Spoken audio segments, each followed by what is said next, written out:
always have that type of information in your storage bin because sooner or later you're going to need it.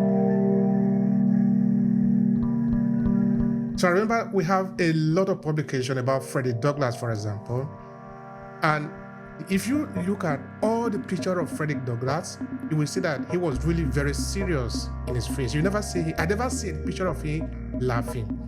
I think one day somebody asked, why are you not smiling? He said, there is nothing to smile about. This is a serious case about life and death.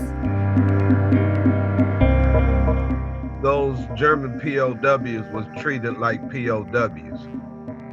He said when they transported them by ship, when they transported them and got to the U.S., Mr. Taylor, who happens to be an African American man, said when he got here to the United States, they told him to get on the back of the bus, and then the prisoners sat on the front of the bus with the rest of the white folks. So you come back from fighting for this country, come back home, and you're still a second-class citizen, third, fourth, fifth-class citizen.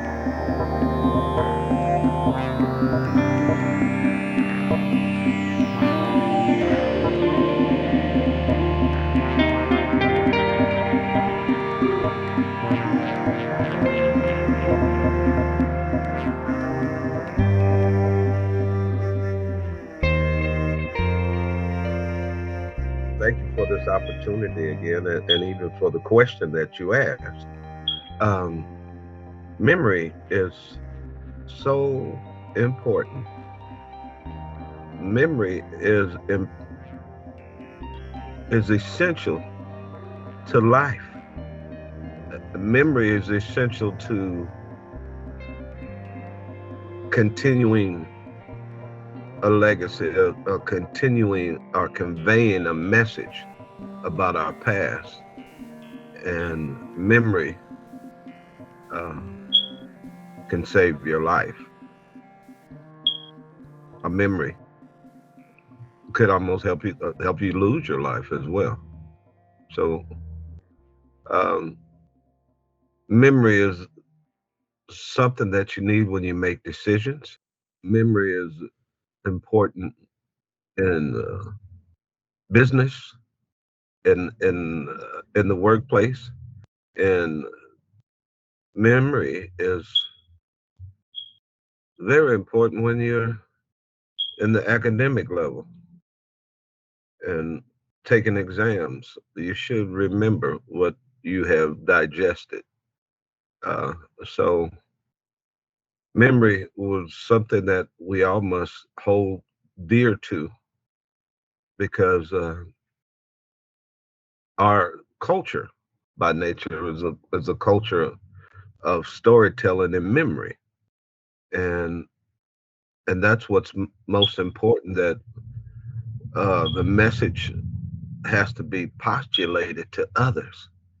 You don't hold a message, especially an important message, and hold it within yourself and not express and deliver that message to others so that they become aware of what's has happened in the past and what they might have to encounter in the future.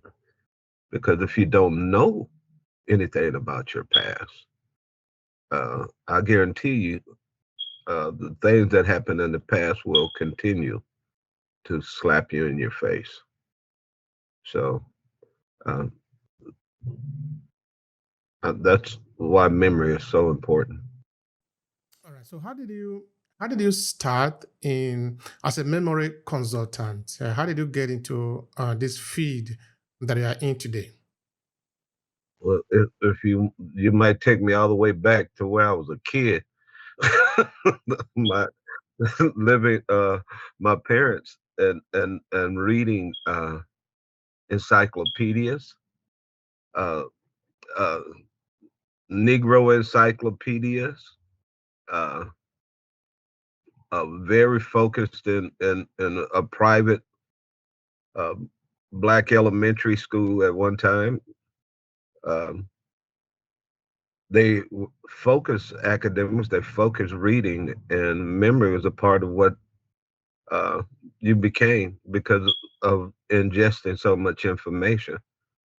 I read there, memory comes again. I went through high school and college.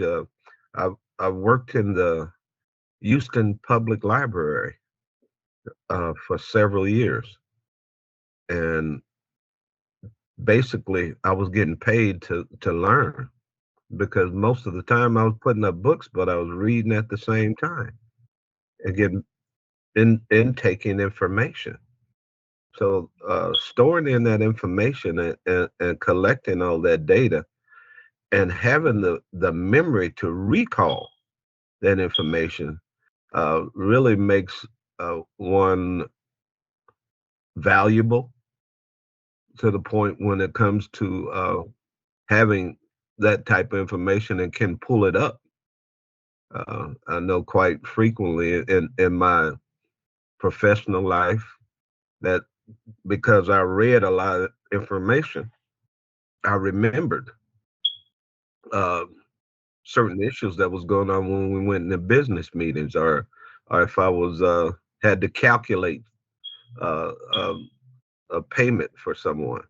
It's through memory, and that's why it is extremely important because, uh, especially in this society, in the Western USA society, we're at a point right now where a new leadership is coming in, and we look like we're going directly into an authoritarian,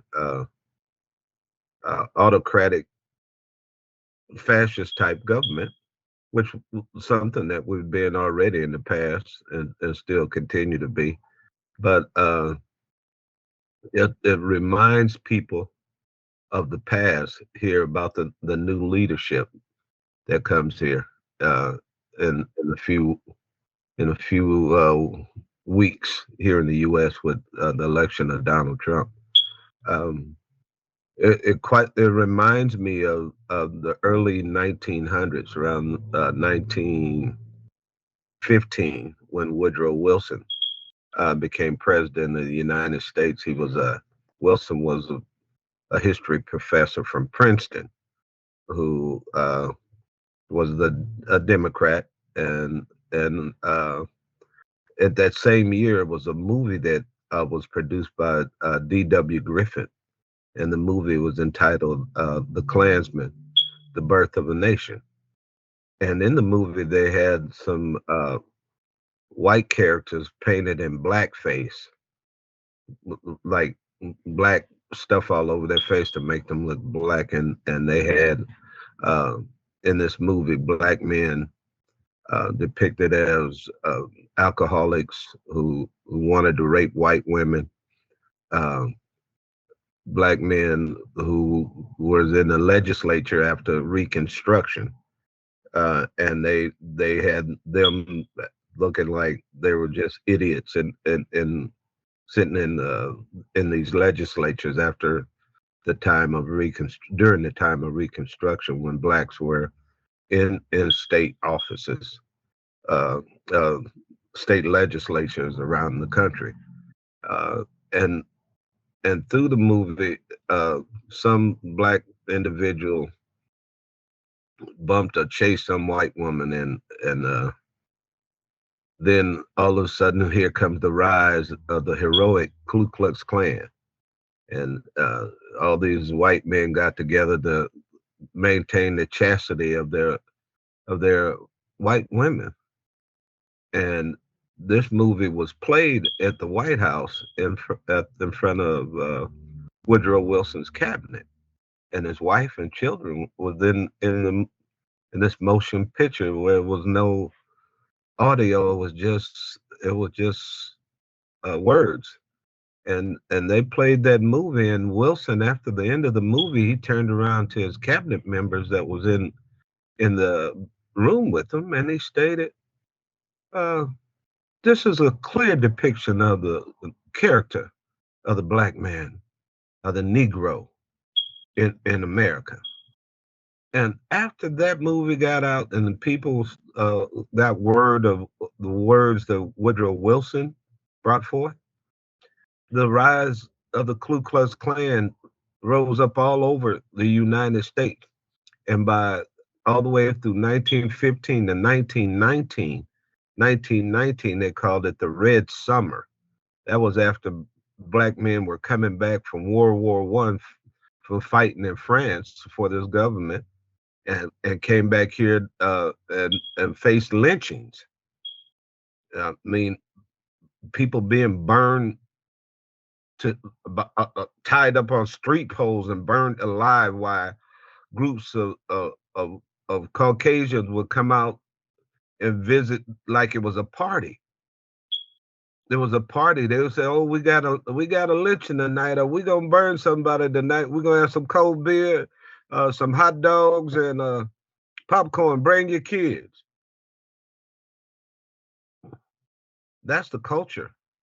That's the history of this nation. And if we tend to forget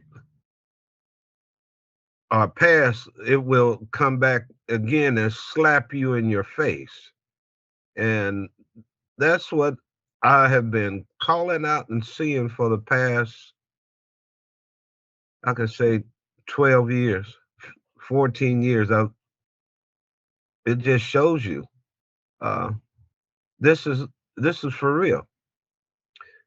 As a matter of fact, looking at that picture there,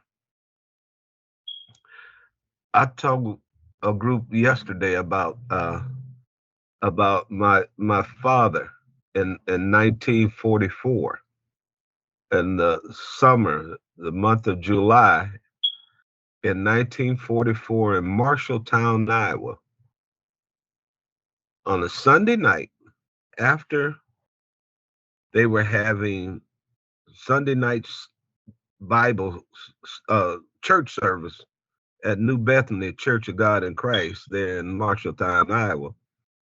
On that one particular night, my father said the service got high, and all of a sudden, people were jumping and shouting, and then they looked and saw the window, and they saw a glow. And when they saw this glow, somebody looked through the window, and they saw it was a cross that was burning in the churchyard. The cross was burning in the churchyard while these black folks was in church praising Jesus. 1944, Marshalltown, Iowa, not Mississippi, not Alabama, not Georgia, Louisiana, South Carolina, but Iowa, the Midwest, where they have these issues to this day. That's why memory is important. Thank you so much for that. You see, I was just sharing some of those pictures with you for the people that are listening to sort of understand what we are talking about here in terms of the memory. Because now we are expected to educate the younger generation, the children, about the world that they are part of, about the world that they are going to build, about the world that we are going to leave behind for them. So we need to be courageous to say the truth that we know, because we are not going to be judged based on just what we think inside of our head, but what do we say? What did we say about what is happening around us? If you see an evil happening around you and you keep quiet, you are part of that evil. It means you have decided which part you want to be in history. If you don't want to be part of the evil, speak up against it. Of course, maybe you are not able to stop it, but choose which part you want to be in history. Well, I can. This struggle has been a continued struggle through life. From memory, I remember going to a private Catholic high school. I got recruited as a student from middle school to go to high school at a private Catholic school because they wanted some fast people who were smart that could play on their football team and help them win. So it's something about memory and what these people have done in the past to continue to use us as marketing tools to help them raise revenue. It's no different from really what happened in the past. Uh, I went to that school and talking about that school. Um, when I went, the movie Roots by Alex Haley had just come out, and it was about an African American man who uh, did some genetic research and went back and found his family, who was some Mende people in Sierra Leone. And in that movie, it showed he tried to go back to where the first African who was related to him was snatched from the west coast of Africa. And I was first at a predominantly all black uh, middle school, and then I went to predominantly white school. And this movie had come out, and the whole first year when I was there, my sophomore year, I was called every name under the sun. We only had 5 black students on the campus, and it was about 3,500 students. So they knew if we were black, we played on the football team or something because we wasn't hardly nobody else there. And I remember they called me Kunta Kinte, Chicken George, Fiddler, Toby, called me all kinds of stuff. And I got in fights, and I did fight. I did punch people in the mouth sometimes. It would just depend on the time and the place. But but I know I was different. I knew that I was not in that particular group or class of people, but uh, uh, it was quite different and very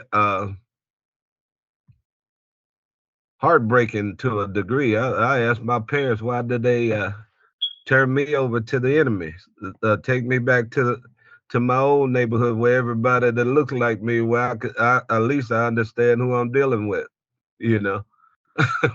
But still, that was an experience, and from the historical perspective, you need to be able to bring this information and bring it to other folks to their memory so that they can say, oh, that's the way it was, folks didn't understand. It was one time uh, couldn't drink from a water fountain, or we couldn't use a restroom, or we couldn't stop at a restaurant unless we knew it was okay for us to stop there. And that's the history of this country, So if you forget, it'll happen again. And if you know, at least you'll be aware. I wonder what was the difference? You see, it was a black brother said drinking from the white only fountain. The one if the water tastes any better than the water on the other one. And I see the colored one over in the corner. You know, it was that brother. That photo that they took could have got that dude hung. That man right there could have got hung or shot and killed for what he did right there. And this is America. And that is a story. That is a memory that we are talking about here. All right. Now, people will say, but why are you talking about that? It's gone. It's bygone. Forget it and move on. It is easy for people to say that because maybe the person that is saying that, he is coming from Europe. He haven't have his ancestors pass through these years and years of domination, of exploitation, of be singled out for oppression. of being used as an animal to be exploited, where everybody is just drinking, like you were saying, the Americans have gone to fight to defend Europe, and now they return home.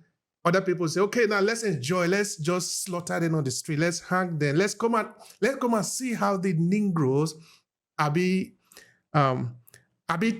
experimented upon. So bring your children. Let's see how they die. Let's see how they suffer. Let's see how we can torture them. Let's see how we can show that we are superior. But I said that there's a problem with that. Yeah. I remember an older gentleman who was my mentor. His name was Mr. Jesse Franklin Taylor. They named elementary school here in Des Moines after him. He was a World War II veteran Navy man, fought at the Battle of Normandy. And because he was one of those individuals that was driving those boats up to the shores while the front opens and all of the men just jump out off the beach and go up and storm the beach. And he told me he was there at Normandy in 1944 at the Battle of Normandy. And he stated that they got out of there, they won the war, and they took German POWs. He said all the time while they were in Europe, those German POWs was treated like POWs. He said when they transported them by ship, when they transported them and got to the U.S., Mr. Taylor, who happens to be an African American man, said when he got here to the United States, they told him to get on the back of the bus, and then the prisoners sat on the front of the bus with the rest of the white folks. So you come back from fighting for this country, come back home, and you're still a second-class citizen, third, fourth, fifth-class citizen. That is what they are saying. Forget it. Just move on. That is what they are saying. Just move on. Come on, it happened yesterday. Just move on. Why are you talking about yesterday? Oh man, guess what? If you don't, you see what's happening today. The same way today here. We had under all of this. I live in a criminal enterprise called America. They once was trying to call it a democratic republic, which I wonder what democracy was about, because it's never it had to be purely an experiment, because democracy hadn't panned out, and that really had not panned out for people across the globe. I think there's a need to look at some other means of governing and governance, and instead of just looking at the Frankfurt School of Thought, which basically is, when you talk about from the political standpoint, is highly Machiavellian. They're more about what's going on today, keeping people in fear and keeping control by fear, maintaining power by keeping folks afraid. By any means necessary. Come on, that's just what's going on. Yeah, we're talking about memory. First, we talked about what we are seeing around us. So at least people understand how we get to this point. This is important for us, because when somebody say he or she is scared, we need to understand what is the source. Now, I want us to take a memory move back now. You are much younger. I want us to do a bit of experiment. You have spoken to your parents, and I believe that you have asked some questions about your grandparent, who also know the background about their grandparents. Now, why we are doing this is intentional, because this podcast and this project that we have is entirely about African diaspora, which are hundreds of millions of people outside Africa. Of course, there are a few hundreds of thousands that came just recently, a couple of years ago, like me, who came from Nigeria. But there are hundreds of millions of people who were bundled out of Africa. That is how they got to Europe. That is how they got to the new world, they want to call it, the America, the Caribbean, in Brazil. So to these people, it is important that we intentionally talk about our memory.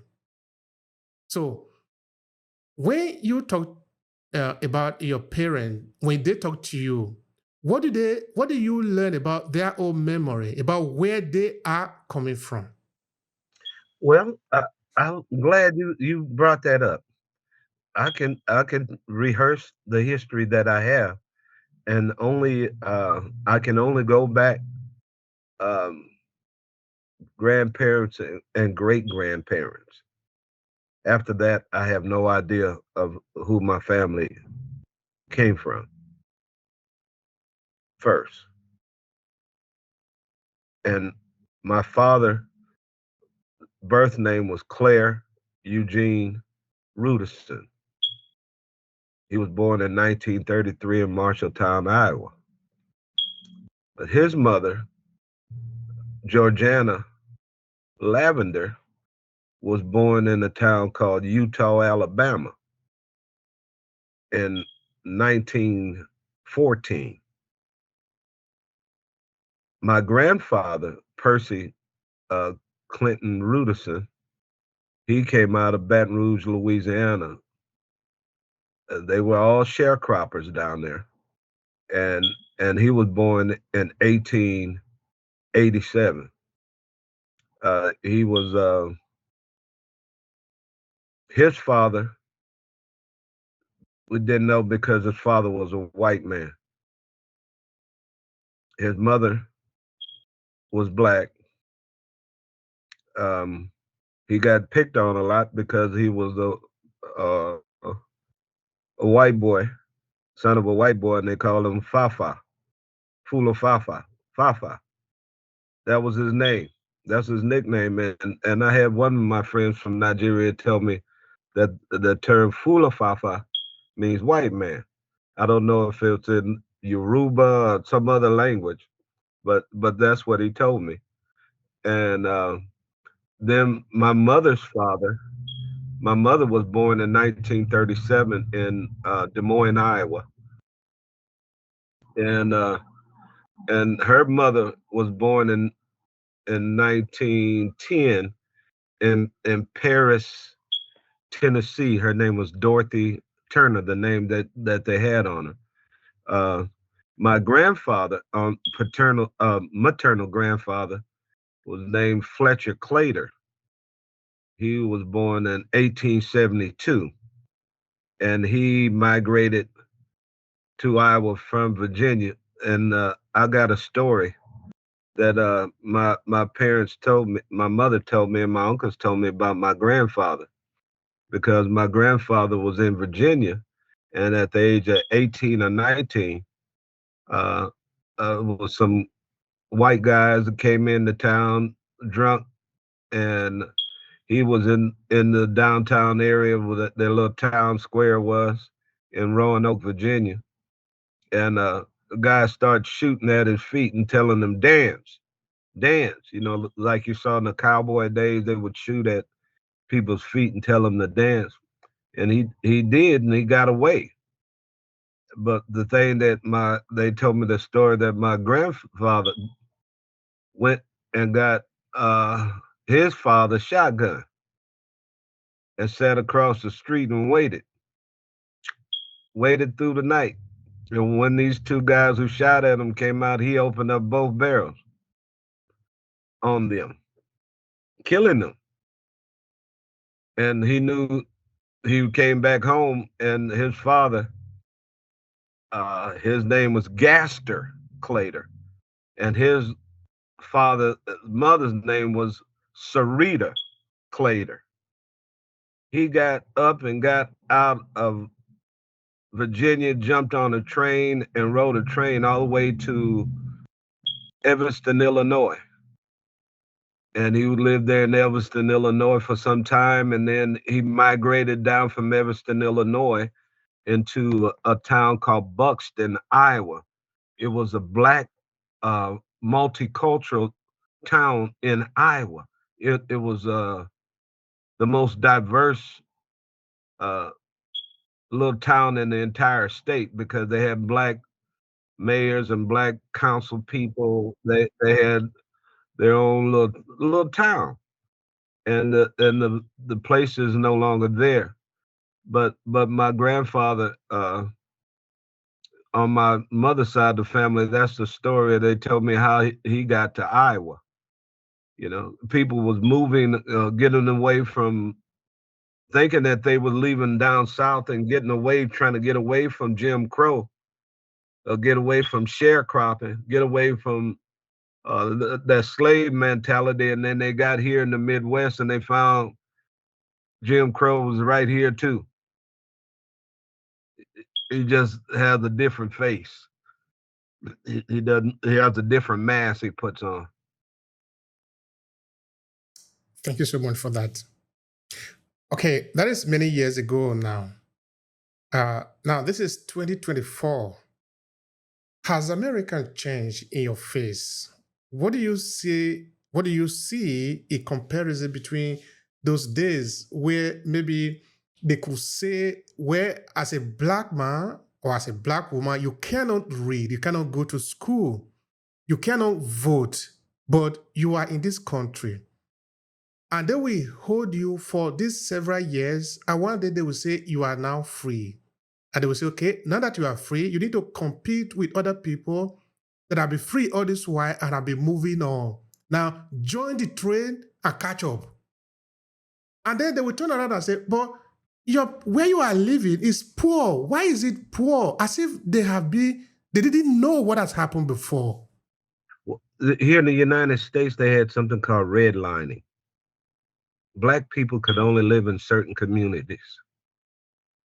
They had a color code here, and it was a book entitled "The Color of Law," and it showed how different sections where the affluents lived was covered with green. Area that was not all the way poverty stricken, but almost, it was a cold color yellow, like cautious. The wealthiest of the wealthiest lived in the blue, but the area of towns that was marked and colored red was for black people and Hispanics. I grew up in the city of Houston, Texas, and I grew up in a neighborhood called Fifth Ward. Fifth Ward, Third Ward, and Fourth Ward were predominantly black communities in Houston. And wards during the days of slavery in Texas were the slave quarters, where all the people who were enslaved live. And to this day, the vast majority of their descendants still live there in those areas to this day. I appreciate what you're saying. So, in what way can somebody say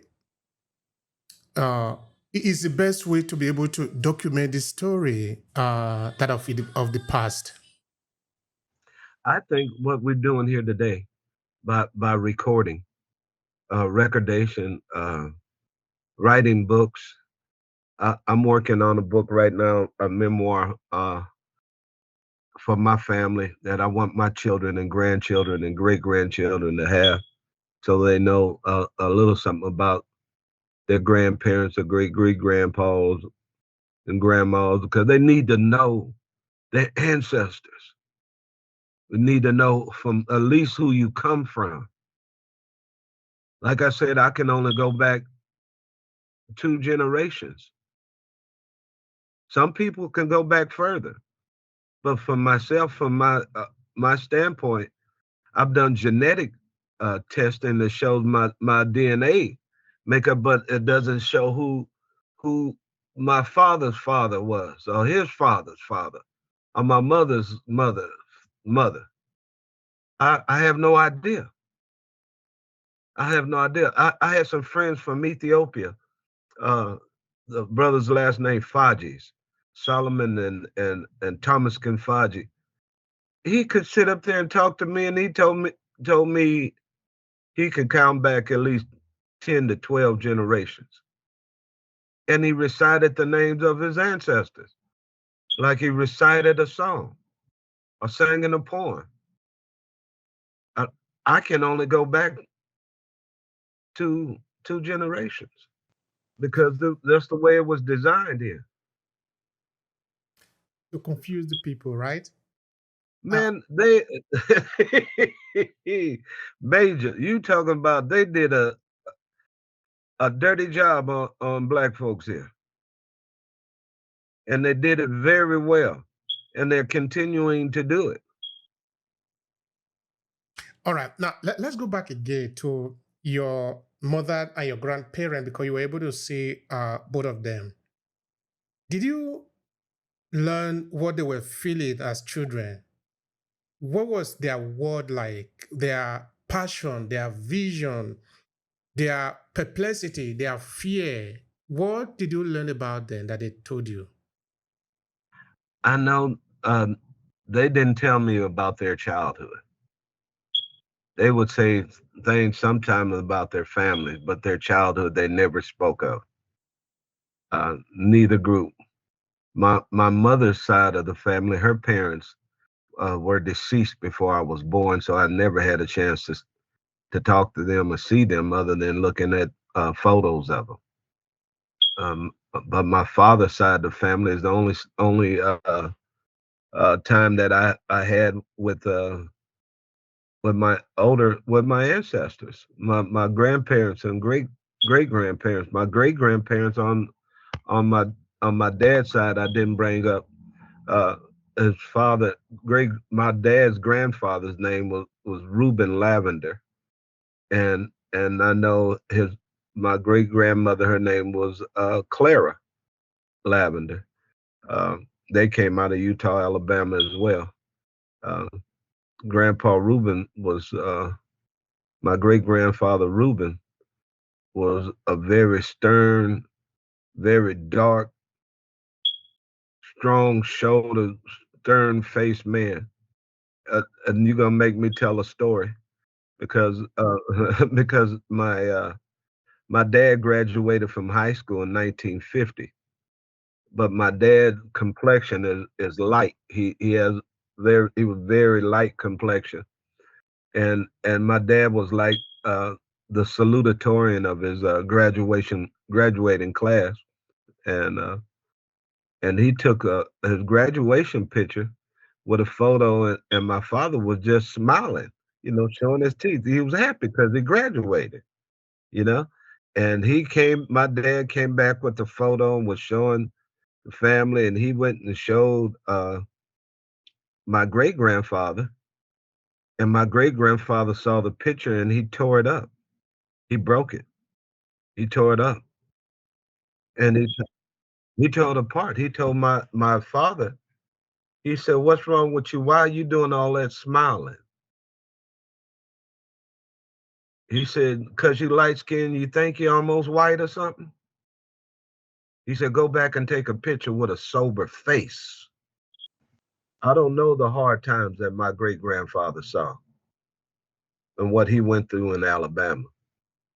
But apparently in 1950, my dad, in my grandfather's eyesight, my dad had no business being all happy and smiling. If you look if you look at a bunch of those old pictures in the 1800s, early 1900s of black people, you don't hardly ever see them showing their teeth as no, you don't see that because of what they were going through. What the hell am I smiling about? Thank you so much for that. Talking about that, it made me remember something. In our Life and Legacy series, we have a lot of publication about individuals that have made strong impact in the African diaspora community, but of course, also in Africa. So I remember we have a lot of publication about Freddie Douglass, for example. Mhm. And if you look at all the picture of Frederick Douglass, you will see that he was really very serious in his face. You never see him, I never see a picture of him laughing. I think No. one day somebody asked, "Why are you not smiling?" He said, "There is nothing to smile about. This is a serious case about life and death." Yes. So That, that that, really, yeah, please say something more about that. well, see, Douglas. You remember the famous speech he made on 4th of July? What does the black man have to celebrate on the 4th of July? That's celebrating your demise. If you're black in this country, and it goes all the way up, man. You see people at high levels in the military that look just like us, but they're them. It it's saddening. I have a old friend is in his 80s who was a Vietnam veteran, and he told me he remember when he went over to Vietnam, and he spent some time in Paris, and he had a confrontation he got into with some Senegalese soldiers in uh, that was there in France, and the Senegalese soldiers looked at the African American brothers and said, "Man, why didn't y'all fight? We fought for our freedom." And this brother here, he couldn't comprehend why they said that. But on the continent of Africa, Senegal, you saw what happened in all up in Algeria with Frantz Fanon's book "Wretched of the Earth," looking at that and looking at uh, what happened abroad with the resistance that came up when the colonialism came in. It wasn't just a pure cakewalk because a lot of people on the continent in different areas resisted, and there was confrontation because these people said, "No, you just can't come in and change my life. This is my livelihood. This is my environment, and you're an outsider coming in." They wasn't coming in just like open arms for somebody to control you. It was not the case for the black man in America because the ones who were here had a whole different story because they came here incarcerated. You're chained up and you're a commodity. You're a raw good. You the same thing as a goat or a horse or a cow. You're livestock. You're not even considered a human being. They only considered us human beings and made us three-fifths for legislative purposes. And to this day, those laws are still on the book, and that's what memory is about. To this day, I remember in 2015, it was September 10, 2015, when they was running for president here in the United States. It was a governor, former governor of Arkansas named Mike Huckabee, made the comment that the 1857 Dred Scott decision still stands today. And in 1857, uh, Dred Scott was a black man that was uh,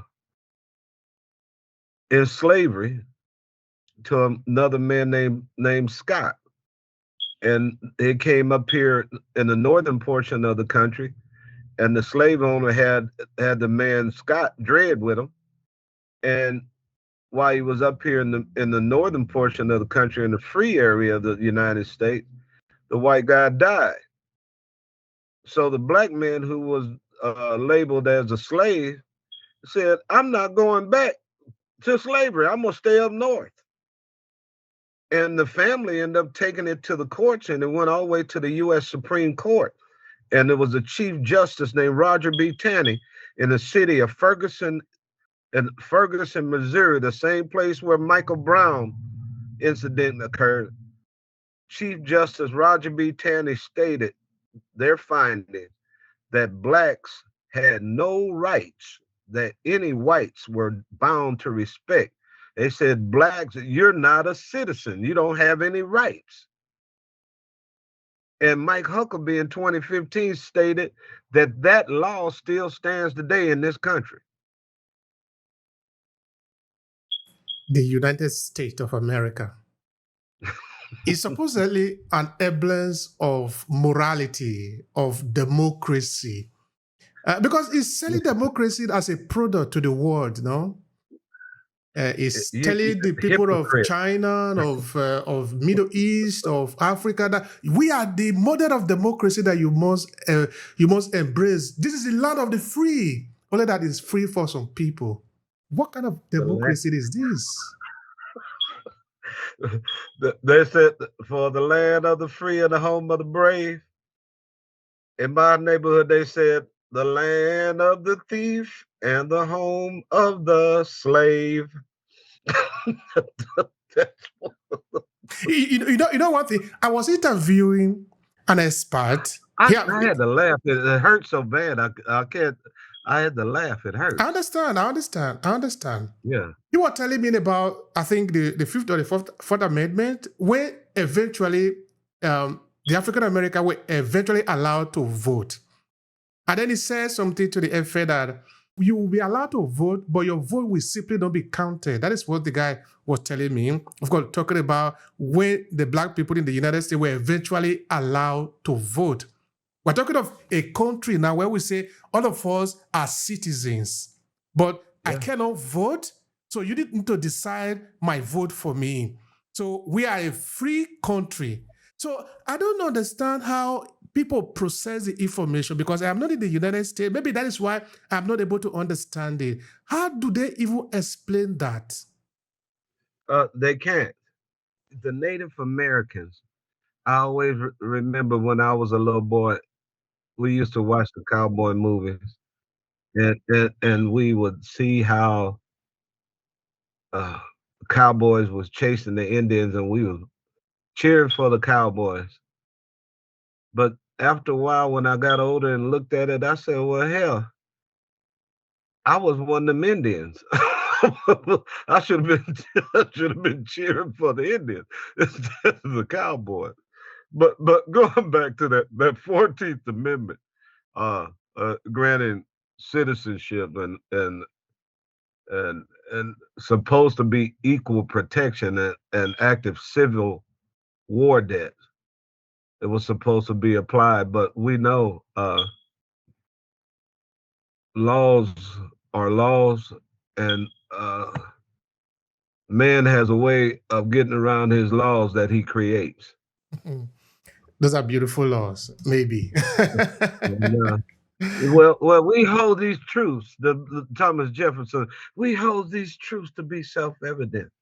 All men are created equal, and you are own people. You're a liar, what you are. The Native American used to say that the white man spoke with a forked tongue. It splits, go in two directions. You say one thing, but you mean something different. So Thomas Jefferson never really meant that, or he meant that, but the people he was speaking to didn't mean that, or he wasn't saying what he actually meant. It become like a child behavior now. Jefferson talked all that talk, but he spent more time with a black woman that he purchased than he did with his wife. And he had a bunch of little mulatto babies with Sarah, with Sally Henning. That's what her name was. Who he even took his slave to Europe with him, a female slave to Paris with him. I don't know if he took his wife, but he took his woman. But was the woman a free citizen at the time or a slave? Because she was his sex slave. But did it not just say that all men are created equal? How do we explain that? Well, he don't mean what he says. That's how you explain it. if the words meant what it said, then that's what should be going on here. But we don't see that here. That's what tickled me, man. I was doing some work this summer with some uh, Washington Mandela Fellows, some young men and women that came from the continent of Africa who were business professionals who came here for a month and stayed over at Drake University. And I was like a business development manager and helping some of the young folks who came from Africa over here. And they came in and saw these things, and that was their first time that they were here in the U.S. And it was about five of these guys all together, and they said, "Well, Dr. Negus, I see you here at Drake and helping Drake University and helping us with this.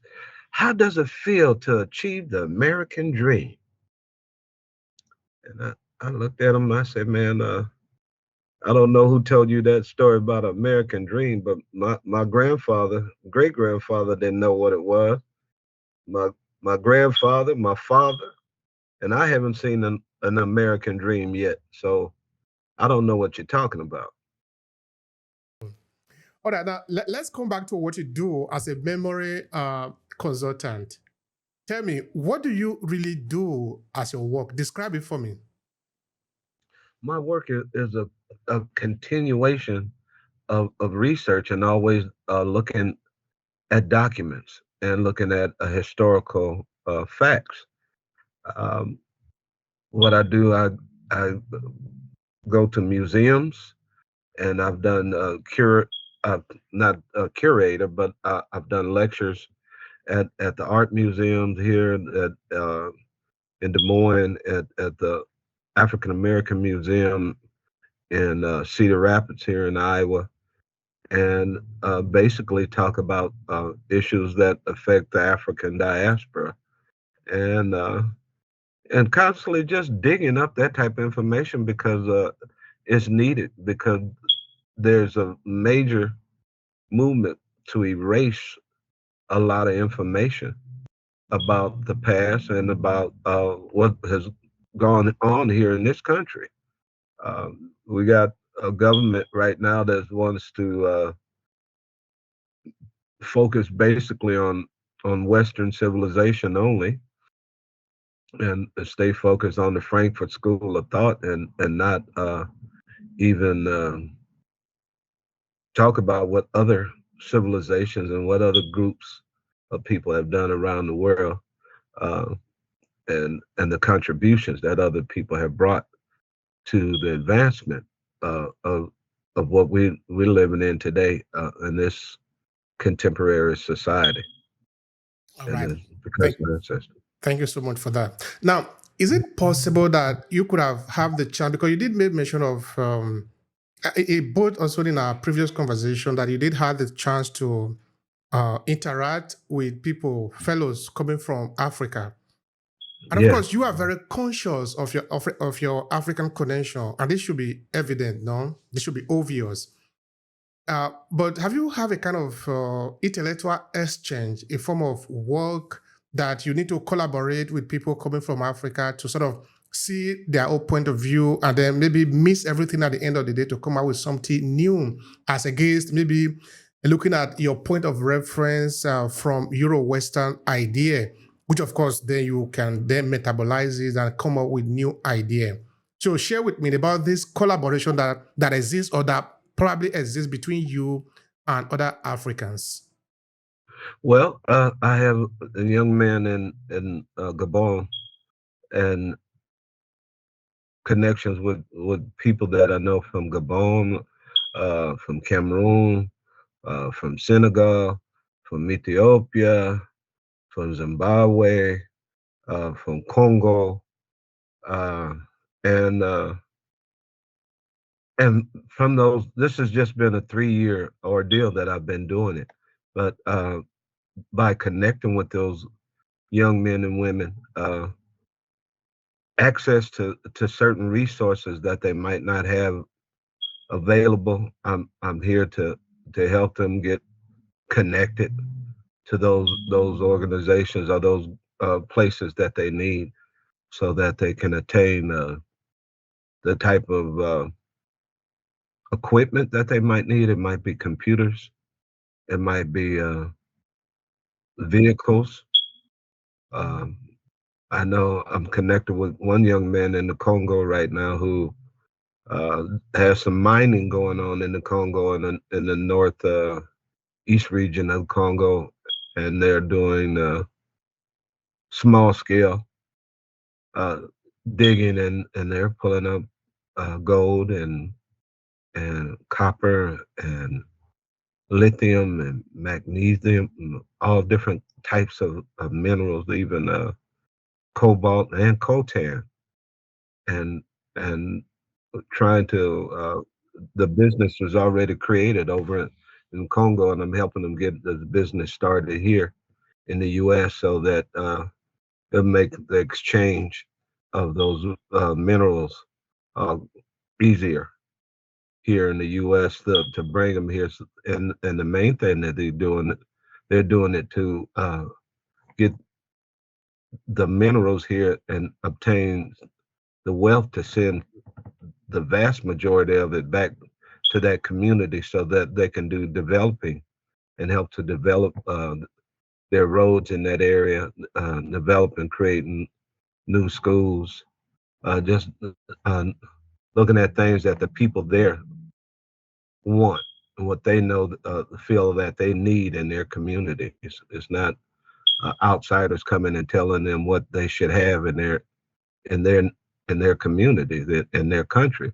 You sit back and ask people what do they need, what they feel like that they need to make their lives better for them. They're been doing research right now with the director of interior about working on creating roads or better roads, so the transport of goods and products could come out better.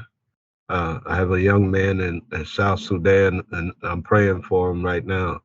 Uh, and it's tough right now with what was going on in Sudan, and also because of what's happening over in Ukraine. That's a serious issue about feeding our own people. Uh, that's why we're talking too about those who are in the agribusiness over on the continent of Africa to look for means and ways uh, to help feed our own people at home, even though people at home might be eating, they might not be eating the best diet, and we need to be able to feed ourselves like we have in the past. From one time, I remember one of my political science professors, a Dr. Zuberi Wamba, he stated that from the beginning of time until 1960, the continent of Africa fed the planet almost. And now Africa talking about we need food.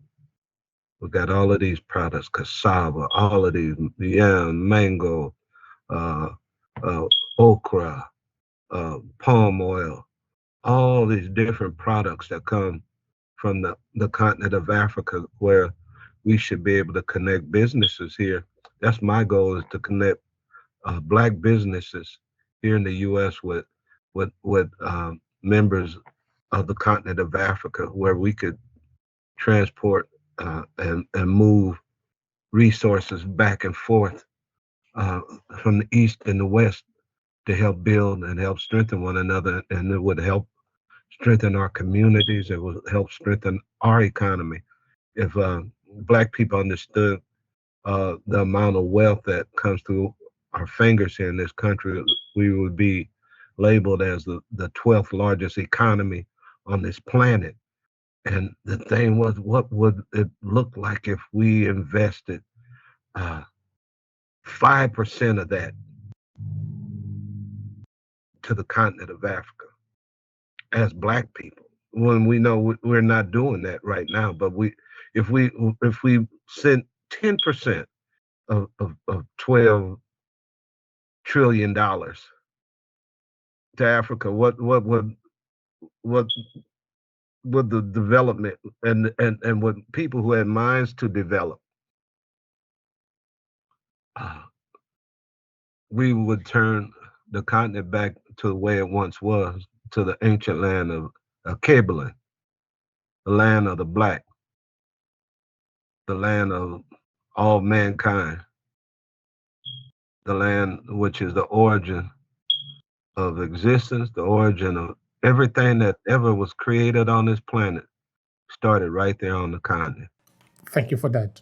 Now, tell me something about the importance of memory building in this network that need to be built, because in A-Classes Media, we have an intention of being able to attract these businesses from the West to Africa. But of course, we are looking for businesses that are here for the purpose of business. This is what I mean. Mm-hmm. For over 500 years, the Euro-Western idea have been to help Africa, but they are lying. They are not helping Africa. Most of the businesses we're also looking for in the West are African-owned businesses. I mean, Black-owned businesses that are owned by African Diaspora, because we want to start there first. We're not even telling European, hey, come and invest. We want to first of all look at our own. Yeah. There are a lot of money in the community. Let's start from there. That's what I'm talking about, What brother. is the role of memory in this area? Well, that role of memory reminds me of the day when the way it used to be during segregation in my community, because we worked with each other and we spend money with each other. We bartered with each other.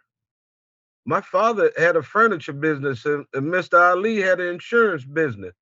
Mr. Ali would take care of policies for my father, and my father would give him furniture or whatever, the cleaners or whoever. Everybody would work with each other in our community.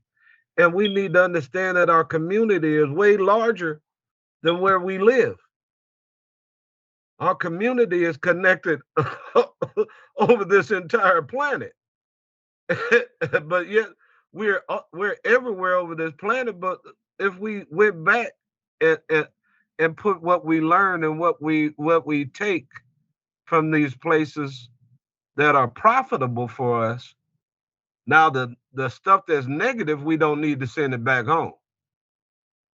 The things that are profitable and positive, we need to send back to the continent of Africa. That's what needs to be done. Thank you so much for that.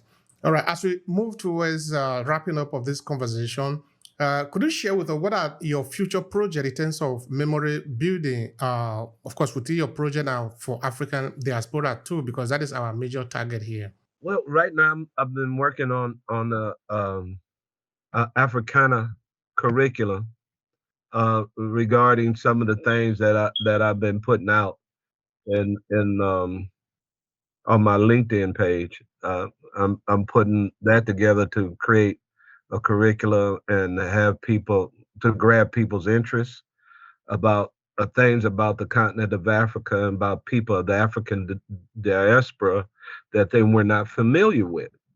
And I remember in my studies reading some of the books of the late ancestor Joel Augustus Rogers, a brother from Jamaica, wrote a book called Sex and Race Volumes 1, 2, and 3.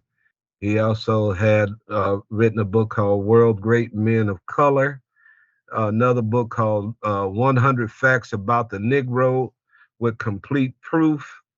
He documented and left books like that behind to show that we are connected all over this planet, from China to Europe to India to South America to North America to the North Pole to South Pole. People there, we're there. You can find us. We'll be there. You'll find somebody black pop up because we are the majority of the global population. Somebody need to hear that again. That we are not just few minority out there. We are the origin of humanity. We have been here since the beginning of everything. This is important for somebody to know. Yeah, please go on, sir. I was looking at that term that they used in science, the Paleolithic period. And if we come to understand that during the Paleolithic period, in history, everybody on this planet looked like you and me. Not somebody. I'm talking about humans. Those who were standing upright human, everybody on this planet had the complexion of you and I. People need to take some time to digest that. People need to take some time to really digest that. Yes. Now put that in your pipe and smoke it.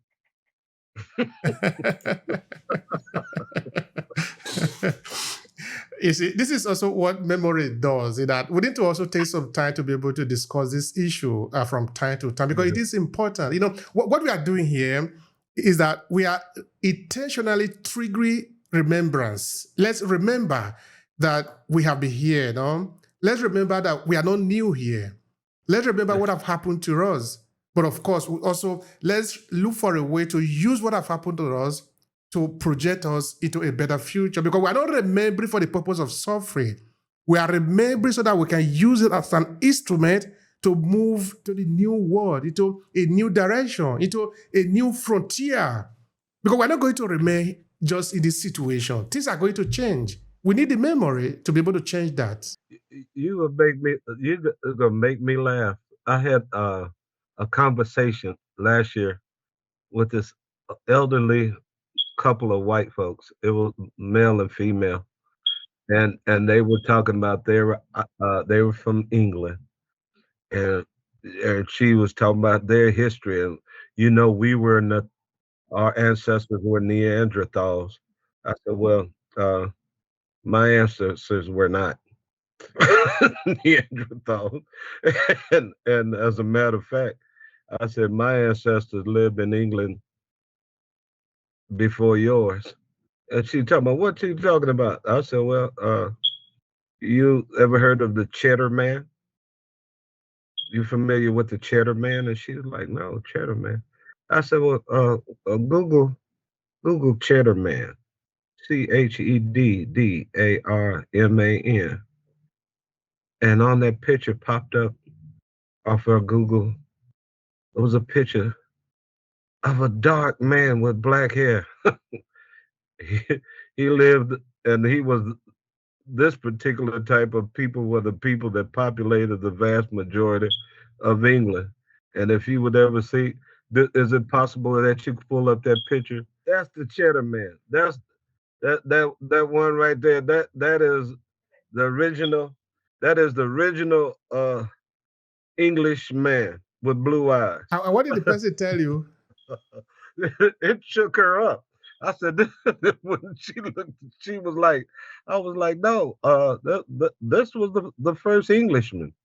So you can look at, see where your ancestors come from. All right. Thank you so much for that sharing. That is really important for us. We appreciate you and also your time. So how would you like to conclude this conversation today? What kind of message would you like to leave the people with? Say maybe this is the only thing they get from this video today. What would that be? Avoid an opportunity to learn something about your past.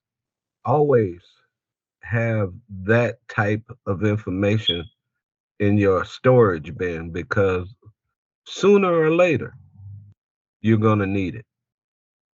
Memory is important. Thank you so much for that, sir. We appreciate you. We appreciate this sharing. This is important. Memory is the only instrument that we need to be able to figure out where we are. It is said that if you don't know where you are coming from, you also do not know where you are going. You will definitely get lost. So it is important that we pay attention to what happened before us. That is how we even know where we are. That is how we know also where we are going to be tomorrow, because everything has been laid down for us. It is true that if we just forget that and pick up something different, we're going to get lost, which is more of what is happening to us today, particularly within the African diaspora and also in Africa, because we are wearing the mask of another person. So it's natural that we are going to suffer. That's a fact. That's a fact, brother. So thank you so much for that. Thank you, man. I appreciate the opportunity.